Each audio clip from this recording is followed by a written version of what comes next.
miles away. But other than that, we're pretty isolated in Central Oregon. So politics, social movements, so getting involved in knowing all that stuff, I really wasn't aware of it until I came to college.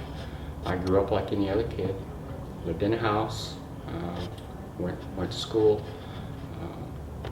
graduated from high school. I moved to the University of Oregon and didn't do real well. Went to community college and went back to the University of Oregon, and that's when I first came into contact with AIM and some of their leaders. Dennis Banks and Russell Means were the two main men that I knew. There was another gentleman, but I just can't remember his name. And they were on campus recruiting natives into the movement. And again, that was during the time of the civil rights movements, when there were a lot of social programs for mostly black that were specific to groups rather than to all people of color, which is sort of where we're at now with diversity.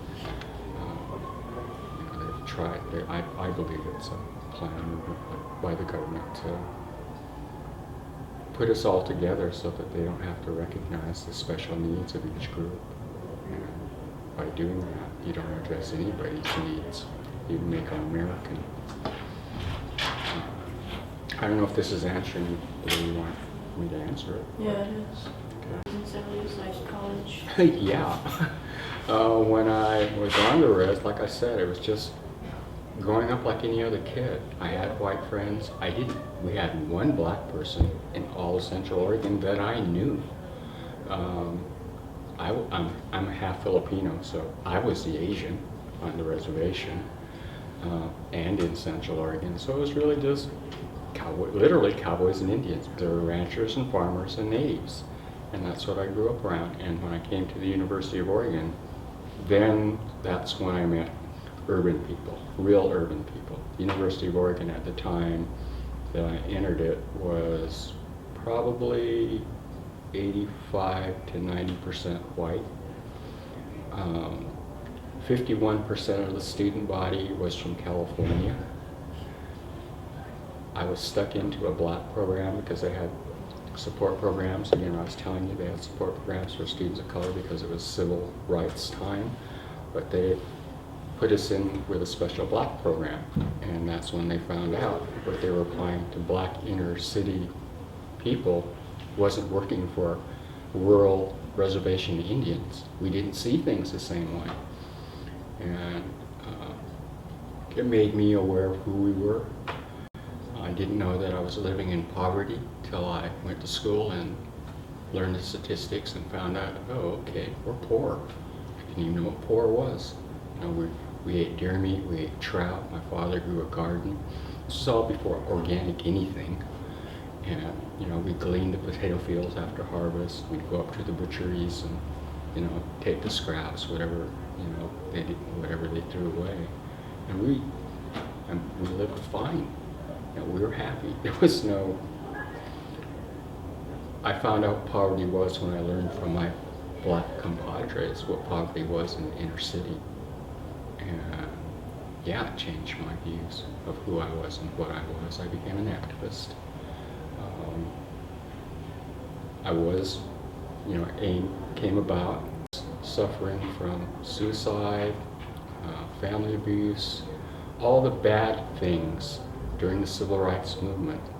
One group was at the top of them, leading them in the bad things or the not good stuff happening to people, and it was natives. During the civil rights movement, you go back to the records, you'll never hear anything about Indians. It's all black, a little bit of Latino back then, and other than AIM, which was late in the whole scene. Most of the civil rights stuff started with Kennedy, 63, 64, and AIM didn't come on until 68. Mm-hmm. So there was a lot of time that Native issues weren't being brought to the forefront. As an activist, I chose the educational route.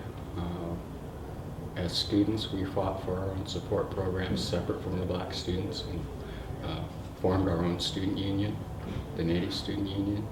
We fought to have, got letters of support to them, took them to the president, the university, negotiated our cause, and got what we wanted, which wasn't what AIM was doing. They were advocating armed resistance at the time, and I could understand that. Okay, you know, the Black Panthers were too, so were the Brown Panthers. It's like stand up against the man. And my take on it was just, it seemed preposterous. If natives, like we do now, make up less than 3% of the total population, what are your chances of having any kind of armed resistance? Okay. When they had the siege at Wounded Knee, how many, maybe 50, 60 native people in the community at the time? At the siege at Wounded Knee? And then they surrounded them with tanks and machine guns and helicopters and a couple hundred army people. It's like, from anybody, they were just trying to say something. And this is what the way the government responded to it. And that's when I thought, no, armed resistance isn't going to work. You know, the history of the Americas with the natives, there's a reason we make up 3% of the population. It's called genocide. And for me to stand up and say, all right, they've reduced 97% of us to take them on. And I had asked them at the time if they had talked to their elders about their tactics and what their elders had said about for their tribes. And they didn't. They didn't ask. And for me, that was just like, oh, well. And for me, that was just like, oh, well, that's what you should do. You always ask them first. You don't make decisions for the tribe without involvement. And that was another thing for me that swayed me against them. Not against what they were doing and what they were standing for, but the way they were doing it. And I chose to go the direction I'm going, and now I'm still doing. Worked at the University of Oregon advising students of color, and I'm working with Native students at Lane Community College because I think that's the way to go. And AIM still exists, and they've changed their tactics. That's why I brought Christy. Christy's still actively involved, and the issues for Native people are still the same. We still need all those categories. What personal experience marked you during the 60s and 70s? I think one that really pointed out to me, again, the whole, and it was more the American military, that we went to go listen to some people speak. We were freshmen at the University of Oregon, and they were having a protest speak and kind of trying to figure out what was going on, and started looking around and noticed that all behind us were these guys in suits and sunglasses and earplugs with automatic rifles. And I went, this just doesn't seem real comfortable. And we left. And you have to remember back in that time, they actually shot some people on a campus in Ohio that were doing the same thing, protest. It's easier, it's really harder, I think, to keep someone alive than it is to kill them. And it is harder to support a tribe with life than it is to say, come on, let's all go fight, and let's, go down fighting. Because if we all go down fighting, then we're gone. And the government's won. They wiped us out. Okay, we no longer exist.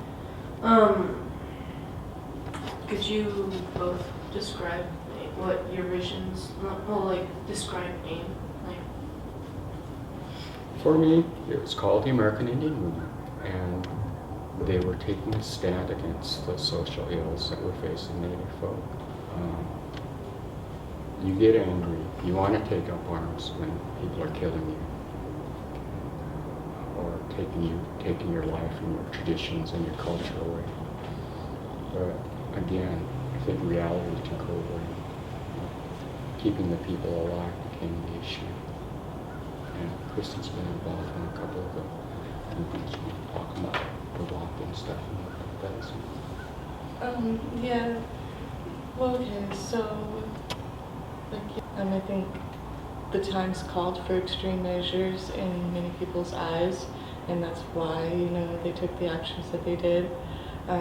But the whole purpose of AIM when they started was to protect the people, to protect our traditions, our ways of life, our treaties, to engage in legal battles. So times of such war now, like we were then,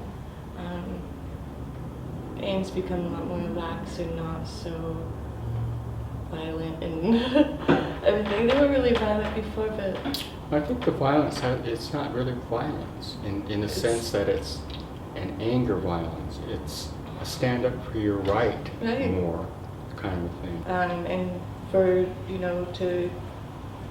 to let people see us and to restore our traditional ways. We walked again last year in 2011. We walked for diabetes. And that was, to bring awareness to our people. It's not just political things that AIM is about. It's about, protection for all of our people in all different ways. Diabetes is one of the highest rating deaths of diabetes. And so to be able to educate our people to prevent deaths, in that way, in our children. There's a walk going on right now for human rights. And when they get to DC in July, they're going to turn around and they're going to walk all the way back, So, can you imagine walking across the country just to be seen and to be heard? And you're not sitting near the airtime that you would if they were packing guns. Okay. One of the things that struck me, what Christy said, was that they're doing it not just for outside non-Native folks awareness, but even making Natives aware of the situation of all Native people. I think it's really important that you understand that not all Native people are the same. There's like 600 different tribes, 600 separate nations. Just like France, Germany, Italy, they're all considered separate nations. That's what those treaties entitled us to. And that we've stopped. Christy's been on the mark. She's going again. She's in school. She is trying to make things better for her family and the community. I've been involved with this all my life.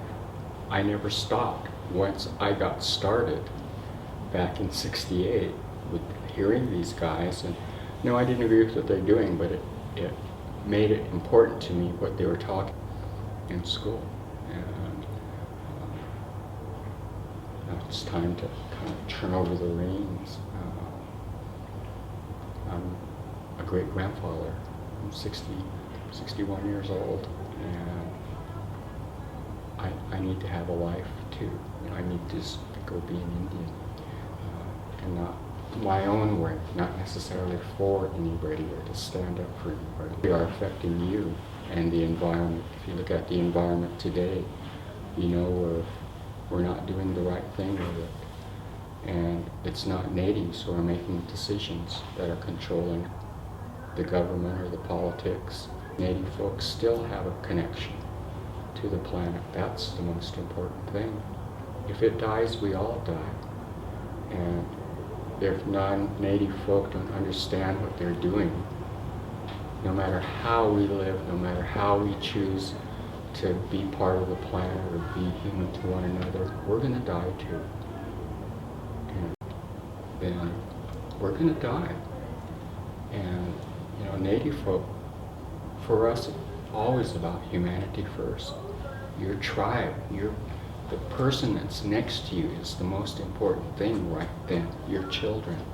You make decisions I'm making decisions in my life now for my grandchildren and my great-grandchildren, and they're willing to fight for that. Whether it's with arms or education or politics, however you choose to do it. And seeing them sold out to the system just like everybody else.